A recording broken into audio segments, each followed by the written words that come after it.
Christmas Eve tragedy for one Largo family. She's just a woman going about life, doing her thing with her two kids, trying to make a living, trying to make it, and you know, her brother killed her. Pinellas County Sheriff Bob Gualtieri said 23-year-old Abrielle Baldwin was shot by her 14-year-old brother because he was arguing over Christmas presents. We got a big problem. And I've never seen it as bad as it is with the number of crime guns that are on the street. Sheriff Gualtieri said in the last 30 days, his office recorded 17 guns stolen from unlocked cars. He said people need to lock up their cars and guns and asked the legislature to make the penalties tougher for kids caught with guns. The laws need to change. We need to get serious and then we need to get tough, and these kids need to get locked up.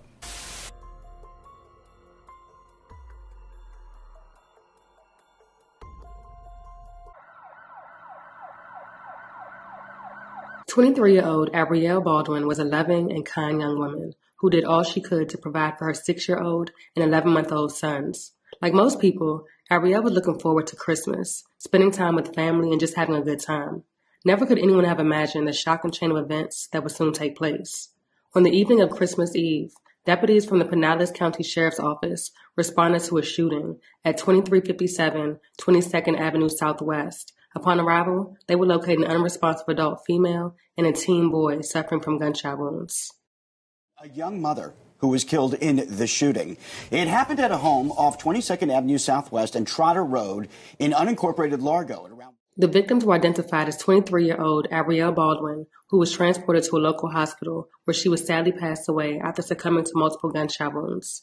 Her 14-year-old brother, DeMarcus Coley, was also shot but remained in stable condition. A look into the case revealed that Abrielle and her two sons, DeMarcus, their 15-year-old brother Darcus, and their mother went shopping for Christmas. Afterwards, they went to their grandmother's home where an argument ensued amongst the three siblings over Christmas gifts. Apparently, 14-year-old DeMarcus was jealous that their mother purchased more gifts for his 15-year-old brother Darcus than him. DeMarcus then threatened to shoot Darcus, but their uncle managed to remove him from the home. Abrielle told DeMarcus to stop arguing because it was Christmas time. He then responded by threatening to shoot her and her 11-month-old son, whom she was holding in a baby carrier. 14-year-old DeMarcus proceeded to shoot Abrielle as she held her son, with 15-year-old Darcus coming outside of the home just seconds later, shooting DeMarcus in return. Darcus fled the scene, throwing his gun into a nearby yard and contacting his mother. He was later taken to a mental health facility due to self-harm statements and is expected to be transferred to the Pinellas Juvenile Assessment Center upon release. During a news conference, deputies stated that juvenile delinquents are getting their hands on firearms either by purchasing stolen guns on the street or through car burglaries. In fact, both DeMarcus and Darcus carried guns all the time, and people were aware of it. Both teens also have a history of being locked up and staying in and out of trouble. Mother of two is dead after being shot by her own brother on Christmas Eve. Abrielle Baldwin was trying to break up an argument between her siblings when one of them pulled out a gun. Fox 13's Evan Axelbank reports on what has the sheriff furious and the changes he is now calling for. Photos Abrielle Baldwin posted to social media show her filled with joy. She's just a woman going about life, doing her thing with her two kids, trying to make a living, trying to make it. On Christmas Eve, while at her grandmother's home on 22nd Avenue in Largo, she'd had enough of her brothers bickering. DeMarcus and Darcus began pulling guns on one another. Abrielle told DeMarcus, quote, "You all need to leave that stuff alone. Why are you trying to start it? It's Christmas." They both had been fighting over Christmas presents, with the 15-year-old Darcus jealous that their mom had spent more on gifts for 14-year-old DeMarcus. After Abrielle stepped in, DeMarcus pulled a gun and fired, killing her and sending her son and his nephew, an 11-month-old, falling to the ground. Then Darcus pulled his own gun and shot DeMarcus, leaving him badly injured. This proliferation of guns on the streets and guns in this area and guns in the hands of these kids, this is the worst I've ever seen it. I don't think we've ever seen it this bad. The sheriff says the area around 22nd Avenue in Largo has been subject to extra patrols lately, with 13 gun-related incidents since September. He says his office has gotten reports of 17 guns stolen from unlocked cars. He suspects the guns used in this shooting were obtained that way. And people can't leave their car doors unlocked and leave their guns in their cars. It's got to stop. Further, the sheriff says both juveniles have been let off the hook too easily by the juvenile justice system, particularly DeMarcus, who has a history of violence against school staff and law enforcement. The sheriff is calling for tougher laws. They are not getting the consequences that they should get that keep them from doing it again and again and again. Abrielle was only 23, and now her kids, an 11-month-old and a 6-year-old, will have to grow up without her. This is Abrielle Baldwin and her two sons. You can see them in the photo there. 6-year-old Jamari and Amir, who is just 11 months old. Her sister gave me this photo after we spoke moments ago. She says their family is heartbroken about her loss in this entire situation as they plan her funeral right before the new year. Now, Bree was killed Christmas Eve in a shooting here at her grandmother's home in Largo after deputies say a fight broke out between her 14 and 15-year-old brothers earlier in the day. Investigators say that fight was reportedly over how many Christmas gifts each brother was getting while the family was shopping. She's just a woman going about life, doing her thing with her two kids, trying to make a living, trying to make it, and her brother killed her. And why did her brother kill her? Because what she said was, knock it off, leave it alone. Why are you doing this? It's Christmas. Why are you getting all upset? So he goes over and puts a bullet in her, tears up her insides, and kills her. Leaves her dead in the driveway. This family is going through an extremely tough time right now after losing a 23-year-old mom of two just a day before Christmas. Hours ago, they honored her life about a mile from here with a candlelight vigil. That's where I spoke to her mom off camera. She tells me that she was there when the shooting happened and is just trying to process all of this. But tonight, this family wants Abrielle Baldwin to know that she is loved and her kids are taken care of. The pain is unbearable. Candles illuminate photos of 23-year-old Abrielle Baldwin and her two babies. They're now left without a mom.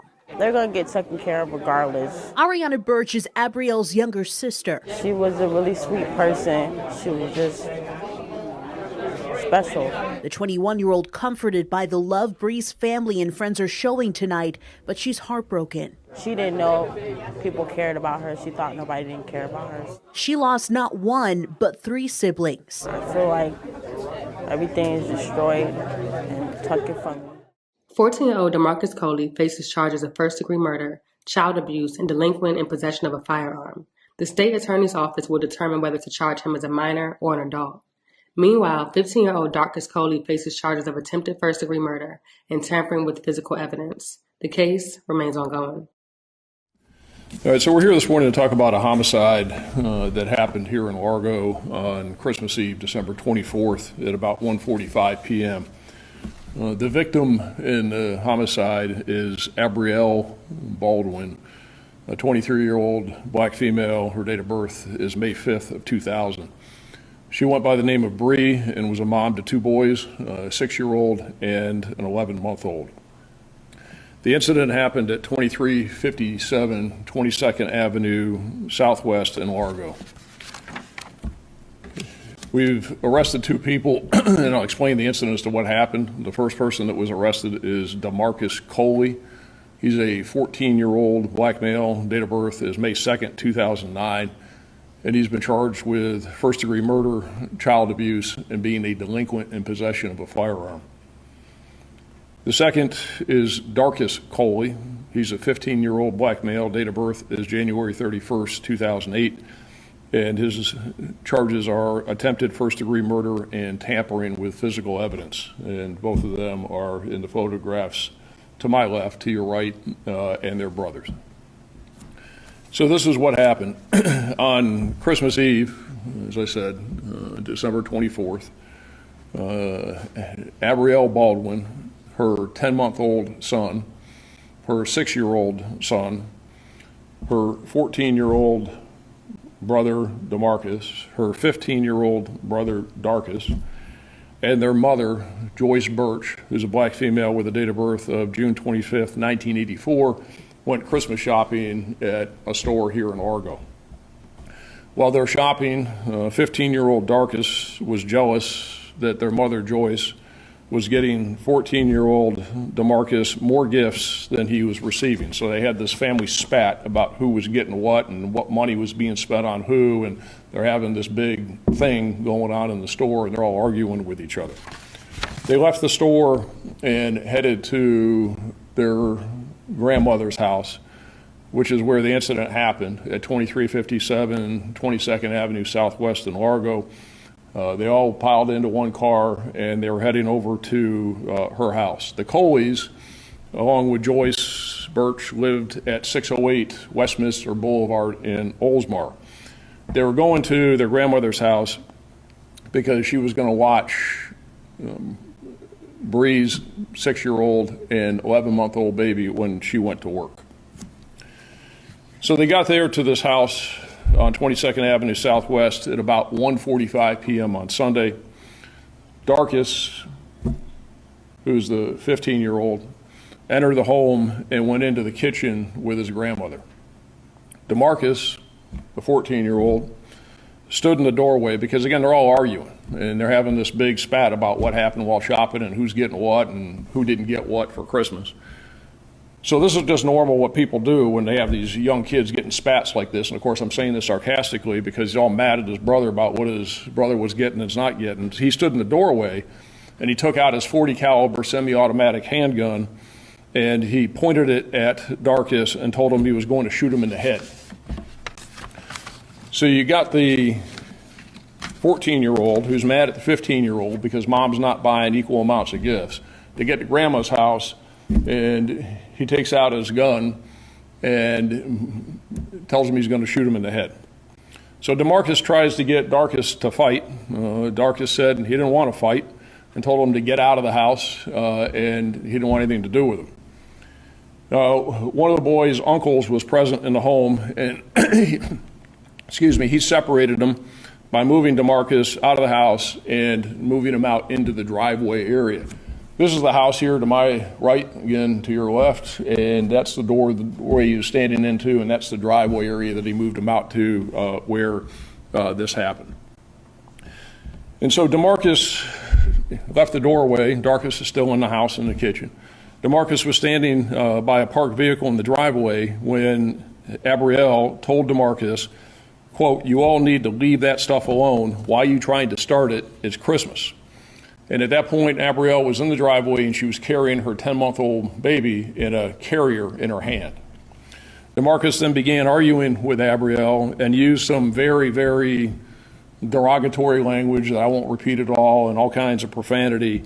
He was calling her a whore and all kinds of other stuff, and stated that he was going to shoot her and that he was going to, quote, shoot the baby too. DeMarcus then moved toward Abrielle and shot her in the chest with a .40 caliber semi-automatic handgun, again, while she's carrying the baby. Abrielle fell to the ground, so did the baby. The baby wasn't hurt because the baby was in a carrier. So when DeMarcus falls to the ground, Darkus comes out of the house.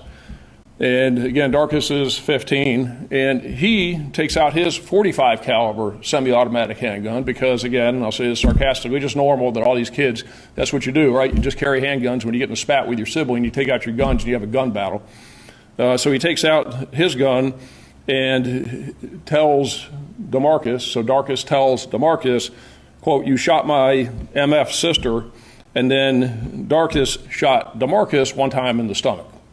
So DeMarcus falls to the ground, and when Darkus shot DeMarcus, DeMarcus was unarmed. And there's about an 8-second gap between the time that DeMarcus shot Bree and then Darkus comes out and shoots DeMarcus. And when he shot him, he no longer had possession of the gun. Darkus, the 15-year-old, then ran, threw his gun in a nearby yard, fled to a relative's house up in Clearwater, where we subsequently arrested him. Unfortunately, Abrielle Baldwin was transported to Largo Medical Center Hospital here in Largo with a single gunshot wound to her chest, and she was pronounced dead at the hospital. Basically, the round went in through her left arm into her chest area, went across, went into both lungs, all kinds of internal bleeding. She bled out, and it popped both lungs. She couldn't breathe. DeMarcus was transported to a hospital where he underwent surgery. He's in custody, remains in the hospital, is in stable condition, and upon release, he'll be transferred to the custody of the Florida Department of Juvenile Justice. The Pinellas Pasco State Attorney's Office is going to review the case and decide whether to charge DeMarcus as an adult with the first-degree murder of his sister. Darkus, again, the 15-year-old, made self-harm statements after we picked him up at the location where he was in Clearwater, and he is right now in a secure mental health facility, and he'll be charged with attempted first-degree murder and tampering with evidence and transported to the Pinellas Juvenile Assessment Center upon his release from the mental health facility.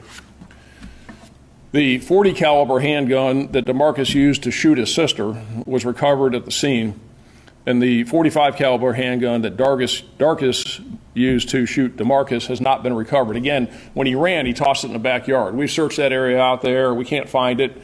And the unfortunate reality is probably going to be used in the next crime because somebody probably picked it up, and there's all kinds of people over there. And as I'm going to talk about here in about 1 second, there's way too many guns out there on the street, way too many crime guns out there, way too many stolen guns.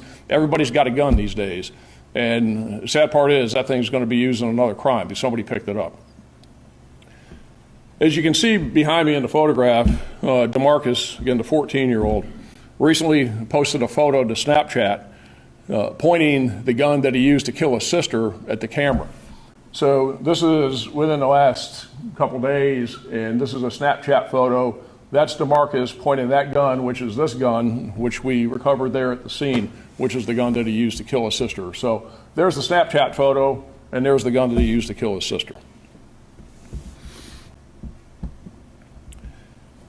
According to many people that we interviewed out there, all kinds of people, family members, young, old, everybody across the board, is that both DeMarcus and Darkus carried guns all the time. They routinely carried firearms on them. People knew it, that's what they did, and a lot of it, they claim, is because of recent ongoings in the Ridgecrest Baskins area where they were accosted.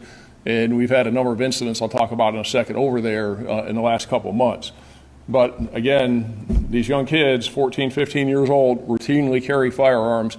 And this is what happens when you got young delinquents that carry guns. They get upset. They don't know how to handle stuff, so they just take out their guns and start shooting each other. And one of them kills his sister, who's a mom to a 10-month or 11-month-old baby and a 6-year-old boy. So how are they getting these guns? Well, it's real easy. They're getting them because they're either buying them on the street cheap, and they're all stolen guns.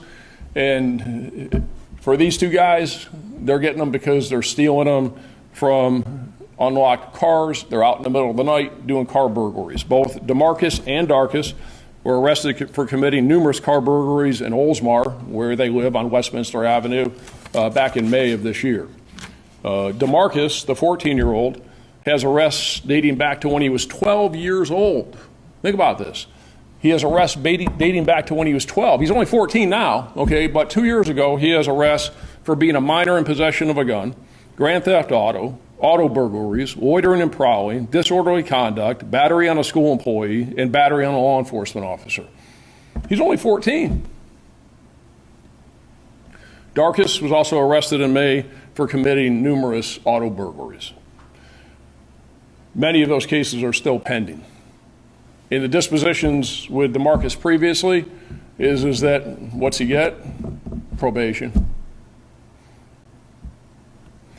The problem is you got way too many kids out there with way too many guns, and they're getting them because they're buying them on the street cheap, $50 for a gun, whatever, breaking into cars, and they're stealing the guns out of the unlocked cars. And I've talked about this long time, and those of you who have been around here for a while remember going back now to December of 2014. Charlie Condek, Tarpon Springs police officer, shot and killed.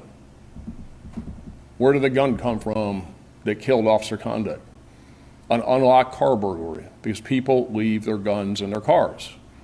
And these punks, these thugs, go out and break into the cars, they take the guns, and they use them for crime, and they kill people. Like they killed Charlie Condek, and like DeMarcus Coley killed his sister. So just in the last 30 days alone, just in our system, and this doesn't include St. Pete Police Department, it doesn't include Largo Police Department, it doesn't include Pinellas Park Police Department, just in our system alone, and this is what was reported, and they're not all reported because people don't report them all. Just in our system alone in the last 30 days, we've taken reports where 17 guns have been stolen from unlocked cars. You know, I get some people say, look, I can do what I want. I can leave my cars unlocked. I can leave my gun in my car. You know, it's not the responsible thing to do, but they do it. And the problem is the thugs that are stealing them, and I agree with that. The problem is don't steal people's stuff. But the reality is that you got punks like this out there, criminals out there like this that are doing it and going to do it, and then they're going to go and hurt people. And people can't leave their car doors unlocked and leave their guns in their cars. It's got to stop.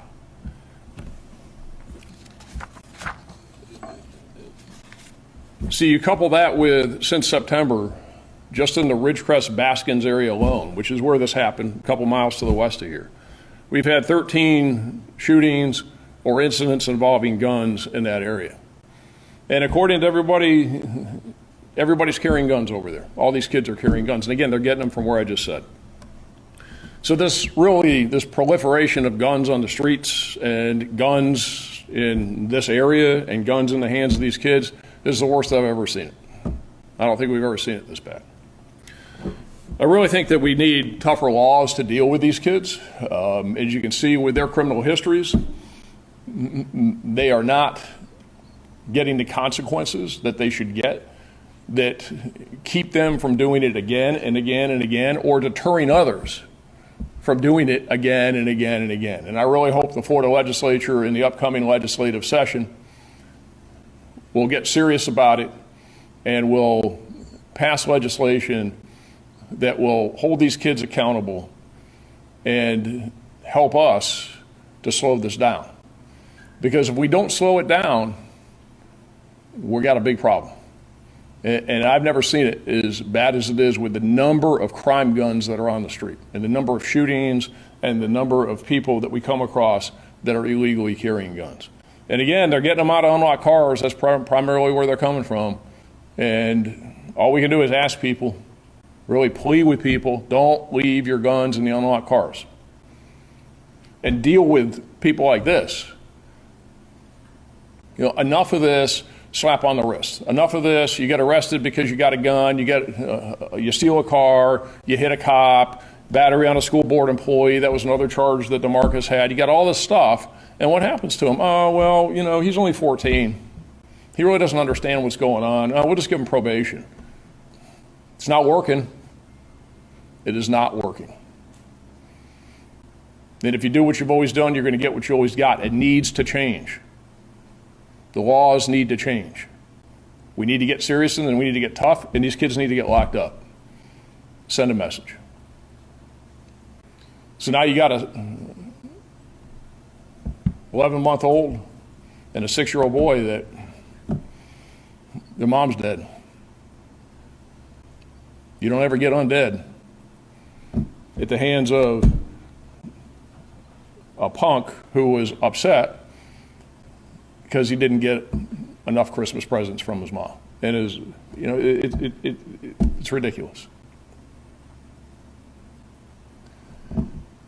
Anybody got any questions? You mentioned grandma and uncle were home at the time. Were they involved in any way? How are they doing at this point?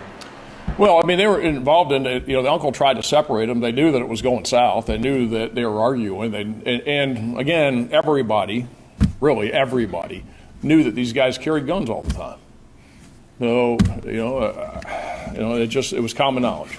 So they weren't hit at all with bullets or anything like that? They weren't shot? No, everybody's fine. The only person, again, it was 2 shots that were fired.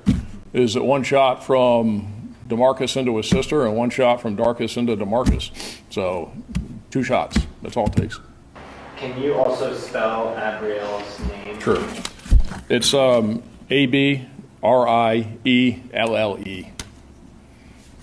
Last name? Baldwin. Baldwin. Sheriff, you were really specific there on the length of time between the two shots being fired. Just curious how you can be that specific. There's an audio recording of it. 911 was called or something. There's a neighbor that has outdoor cameras, and while the shooting itself is not captured on the cameras, the audio of the shooting is. So you can hear shot, and then 8 seconds later, the second shot. That's how we know. Can you just, you've said a few words already, can you just say a little bit more about Abrielle and what you know about her, and now, she's got 2 kids, what's going to happen to them now? Sure. Yeah, I don't know. I guess mom, grandma, somebody will step in, take over. She was working at an assisted living facility. She's just a woman going about life, doing her thing with her 2 kids, trying to make a living, trying to make it, and her brother killed her. And why did her brother kill her? Because what she said was, knock it off. Leave it alone. Why are you doing this? It's Christmas. Why are you getting all upset? So he goes over and puts a bullet in her, tears up her insides, and kills her. Leaves her dead in the driveway. They're all brothers and sisters here, right? Just all siblings. Yep. So Bree, DeMarcus, Darkus, they're all brother, sister. Yep. And again, it goes back to, there's a reason why the law says it's not strict enough. Right now, and I hope this changes this legislative session, right now a minor in possession of a firearm is a misdemeanor. This guy's had prior minor in possession charges. You don't get anything out of it. There's no consequence for it. And this is why the law, though, says that kids shouldn't have firearms. But the law doesn't mean anything to people like this. They don't care about the law. I mean, they're out breaking into cars in the middle of the night, stealing guns, doing all kinds of other stuff, loitering and prowling, all the stuff that's in his history, hitting cops, hitting school board employees, everything else. They don't care about that stuff. But there's a reason why they can't have. They're not old enough to understand and have the right coping mechanisms to deal with the stuff when they are upset. I mean, the fact that you get upset, you get 2 14, 15-year-olds that get upset with each other because one got more, I mean, that happens. I mean, that's kid stuff. But not with guns. Where are you at in terms of the testing of the firearm that you have? I assume you'll try to figure out if someone ever reported this gun stolen or whatever. Yeah, so we're obviously looking at that. That's a big part of the investigation. Right now, I can tell you that the .40 caliber that DeMarcus had that we recovered was that Smith & Wesson, which is that one, the one you see behind me here, is that it is not in the system been reported as stolen. It's stolen. It came out of a car. Somebody just didn't report it. And sometimes they report it as stolen, and they'll report their gun stolen, but they don't have the serial number because they don't keep it. So they report it to us, but we can't put it in the system, or another agency can't put it in the system unless you got a serial number for it. So it may well have been reported, but nobody had the serial number, or it wasn't reported. It's stolen. So we have some systems that we can use through the U.S. Bureau of Alcohol, Tobacco, and Firearms, through ATF, where we can check the projectiles to see if that gun has been used in other crimes. And we're in the process of doing that. That takes some time. Now, the second gun that Darkus had, we haven't recovered. We've got casings from it, from the firing of the firearm, but we don't have the firearm itself. Like I said, that's still out on the street, unfortunately. Do you have a picture of Abrielle that we could use? We'll see if we can get you one. I'm not sure if we do. We'll see if we can get you one. So, Sheriff, I was wondering, you are asking for changing the laws because right now they are not strict enough. We have this violence, this gun violence with teenagers. Yeah. So right now, if the authorities would be to stop these teenagers with these guns that are stolen, what will happen to them?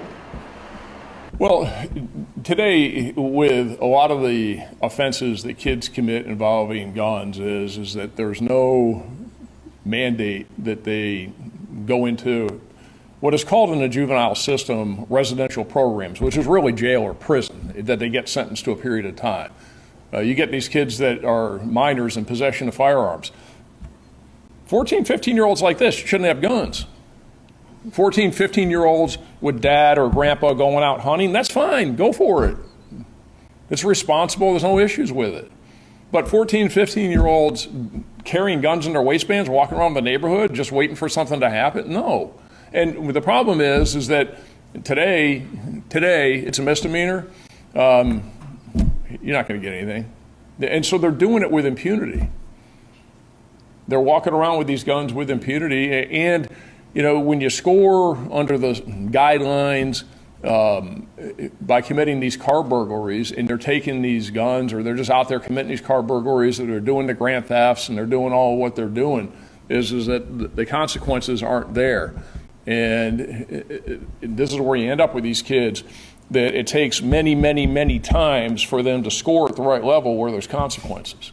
So what I'm saying is that we need to change it, and we've got to provide some swift, harsh consequences up front to punish the conduct and to deter the misconduct of others, and have there be some skin in it. Make them realize that this is going to be unpleasant. And avoid a tragedy like this one. What's that? And avoid a tragedy like this one. Yeah, try and avoid the tragedy. That's what we want to do. That's the whole reason for it, is to try and avoid the tragedy, like you said, and to try and keep it from happening. And the only way to do it is to send a message. And the message is, we're not going to put up with it. But unless the consequences are there, we can say we're not going to put up with it, but guess what?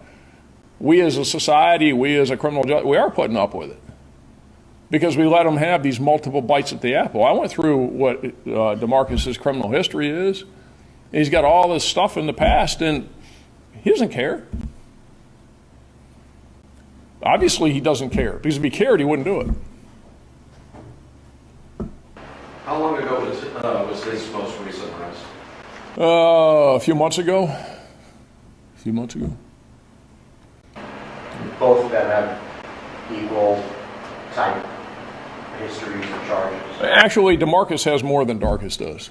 Darkus's history isn't that extensive. DeMarcus's history is pretty extensive.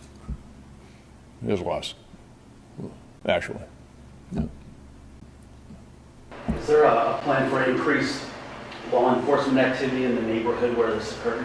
We have been. We've had increased presence and patrols out there in the last couple months because of this problem with guns. But in this type of a situation where it's used in a domestic type environment, we could put 1,000 cops out there, ain't going to stop it. So what we're trying to do with the increased patrols out there is deal with the street crime, deal with people that are using the guns when they're selling drugs, when they're doing robberies, when they're carjacking, when they're doing all kinds of other street-related stuff. And we're trying to get the guns off the street, and we've had some success with it by being very intensive with the patrols that we've had out there and putting extra people out there. So we have and will continue to do that. But there's nothing we can do to stop that other than get the guns out of these guys' hands and not have them have guns to begin with. We can't stop that kind of thing.